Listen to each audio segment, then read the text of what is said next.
Olá pessoal, estamos começando mais uma aula no canal e hoje a gente vai falar um pouco de um dos componentes dessa imagem que vocês veem aqui. Essa imagem, ela trata do SIS, que é o Sistema Instrumentado de Segurança. E nós podemos observar que aparecem algumas siglas aqui que eu vou comentar um pouco com vocês. Mesmo não sendo o objetivo da aula, mas eu vou falar um pouquinho para a gente poder entrar no assunto especificamente da aula, tá bom? Olha só, primeiro desse lado de cá, nós vemos o BPCS. O que é que significa isso? É o controle básico do sistema de instrumentação, tá? É o controle inicial da planta. Nesse exemplo, nós temos um reator, onde temos um medidor de pressão, um transmissor de pressão, um transmissor de temperatura 2 e um transmissor de temperatura 3, tá?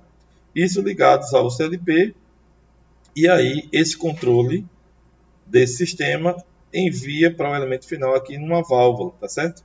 Porém, se esse sistema aqui de controle perder a sua eficiência, né, não conseguir mais medir a pressão ou a temperatura aqui interna do reator, entra em ação o sistema de intertravamento ou de segurança, ou o SIS aqui, para manter o sistema aqui dentro de parâmetros seguros, tá certo? Então aqui a gente vai ter um outro CLP, tá? Esse CLP aqui é um CLP de segurança. Temos também os transmissores aqui que vão fazer a leitura também, como esses transmissores estão valendo aqui, também de pressão e temperatura. E se caso seja necessário, essas válvulas vão atuar protegendo o sistema, tá bom? Então isso aqui é uma pequena abordagem sobre o SIS. Mas o que eu quero tratar realmente aqui nessa aula? Aqui, dentro de um SIS, aparece a CIF, tá? O que significa CIF? CIF significa Função Instrumentada de Segurança. Então, dentro de um SIS, vão haver várias CIFs e esses CIFs vão ter os seus CIOs, tá? Numa aula posterior a essa, eu vou falar um pouco mais sobre esses detalhes. Mas no princípio aqui dessa aula, como eu comentei, eu quero falar da CIF. O que vem a ser uma CIF, pessoal? CIF, ela é a função instrumental de segurança e trabalha com um sistema de votação. E aqui tem um texto explicando aqui mais detalhado sobre esse sistema aqui, que é o objetivo da nossa aula. Vamos lá. Conhecer os tipos de arquitetura empregados na comunicação dos componentes da CIF é importante para garantir o nível instrumental de segurança, o CIO, da malha de intertravamento. A arquitetura de votação para a comunicação em uma malha CIF está relacionada com a taxa de falhas, chamada de PFD. Tá? Isso aqui significa probabilidade de falha sob demanda, que é o motivo de uma próxima aula também nossa, tá bom? De seus componentes, ou seja, os iniciadores, os executores da lógica e atuadores. Então, dentro de uma CIF, vai ter os seus iniciadores, os executores de lógica e os atuadores, tá?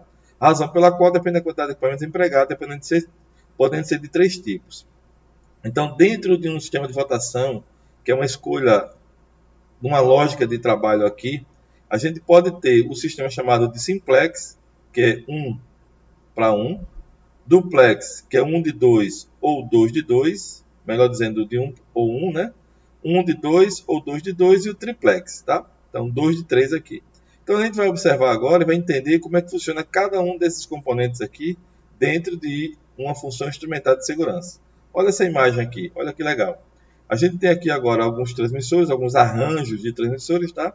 Indicando ali como é que seria esse funcionamento. Aqui já está indicando para a gente o seguinte: se eu tenho um único instrumento, ele falha, então a planta entra em estado de emergência ou para, já que perdeu essa função de segurança aqui, tá bom? Já se eu tiver dois instrumentos aqui, eu tenho duas possibilidades. Eu tenho a possibilidade de ter um falhando e a planta para, ou tendo que falhar os dois para a planta parar, tá? Tem uma porta lógica E aqui, que seria a configuração do instrumento ligado esse e esse juntos, ou tem a porta OU, que seria ou esse aqui. Então a gente tem essas duas configurações possíveis, tá? E a mais completa e complexa de todas, que é o sistema de votação de 2 de 3. O que é que ele diz aqui, ó? Tem que falhar 2, ou seja, dos 3, 2 tem que falhar para a planta parar. Mas, ainda assim, às vezes, olhando essa imagem, fica um pouco de dúvida como é que seria esse funcionamento, tá? Então, nessa aqui, pessoal, a gente vai esclarecer agora, detalhando melhor esses tipos de votações aí da CIF. Olha que interessante. Se a gente trouxer isso aqui para um arranjo na configuração de uma programação do tipo ladder do CLP, a gente consegue ver que a arquitetura simplex, A1 de 1, significa dizer o seguinte: se eu tenho um contato fechado aqui, vindo de uma lógica de comparação, por exemplo, de um valor de uma variável, e essa lógica fechou esse contato, essa bobina aqui fica energizada e o sistema se mantém funcionando. Tá? Então, a partir do momento que essa lógica aqui deixa de ser verdadeira, essa bobina aqui vai desligar e aí a planta pode entrar, como eu falei anteriormente, em uma parada de emergência ou parada ali para que o processo não tenha mais riscos de entrar em um problema, ou seja, causar um acidente ali, tá bom? Isso se chama de arquitetura simplex. Já nessa imagem aqui, a gente tem dois tipos de arquitetura duplex, que é que temos a porta E, né? Então, o que é essa votação aqui, ó? 1 de 2.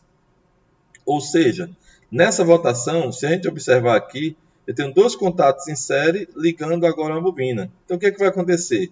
Se um desses dois aqui abrirem, essa bobina vai desligar e vai proteger também a instalação. Na verdade, a sequência aqui, como está em série, eu não dependo apenas de um. Eu não dependo dos dois, aliás, eu dependo de um dos transmissores para que ele faça a leitura. E se esse aqui abrir o contato, ele vai desligar aqui a nossa instalação, tá? Já na votação 2 de 2, ou seja, precisa que os dois falhem. Por quê? Como eu tenho um contato aqui em paralelo, numa porta OU, como mostrou naquela imagem inicial, assim como essa daqui também, nessa porta OU, se esse aqui e esse estão ligados, eu tenho alimentação. Mas se esse aqui desligar, ainda permanece a alimentação. Então precisa que os dois falhem.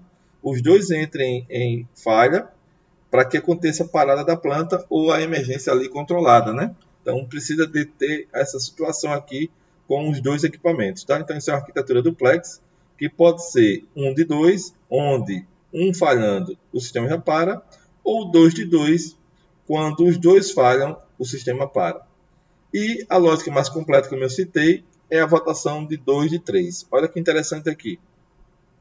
Nós temos aqui agora três configurações, três contatos aqui, né? Três sequências de contatos, sendo em série e aqui os três em paralelo. Mas observe que eu tenho S1, S1, S2, S2, S3, S3. Então, o que ele diz aqui essa lógica? 2 de 3 precisam falhar. Então, se S1 falhar, ele vai falhar aqui também, mas permanece a lógica aqui S2 e S3, ó, ligada. Então, ele continua funcionando. Se o S2 falhar aqui e o S2 falhar aqui também, o S1 e o S3 permanece com ela funcionando. Agora, se o S1 falhar e o S3 falhar, agora nós temos um problema. Por quê? Se o S1 falha, não passa mais nada por aqui, e o S3 também falha, não passa mais nada. Então, a arquitetura 2 de 3 precisa que dois componentes dos três falhem. Essa aqui, como eu falei inicialmente, ela é a mais completa porque eu tenho várias possibilidades. Porém, é o sistema mais caro, tá? E isso faz com que o CIO também seja elevado. Muito bem. Professor, mas ainda fiquei com dúvida, não consegui entender na imagem ainda dessa explicação. Vamos ver mais detalhado ainda, pessoal. Olha só aqui que vai ficar bem mais claro para quem tem dúvida ainda. Olhando aqui para essa parte como se fosse uma ligação elétrica aqui. Fica bem simples de entender que se eu tenho a arquitetura 1 de 1, essa chave fechada aqui, ela está mantendo essa bobina ligada. Então, caso aconteça de essa chave aqui, pela lógica do programa lá que foi feito no CLP, ela abra, desligou aqui a bobina e parou a alimentação que eu tinha lá para a parte da planta ou parte do processo, tá bom?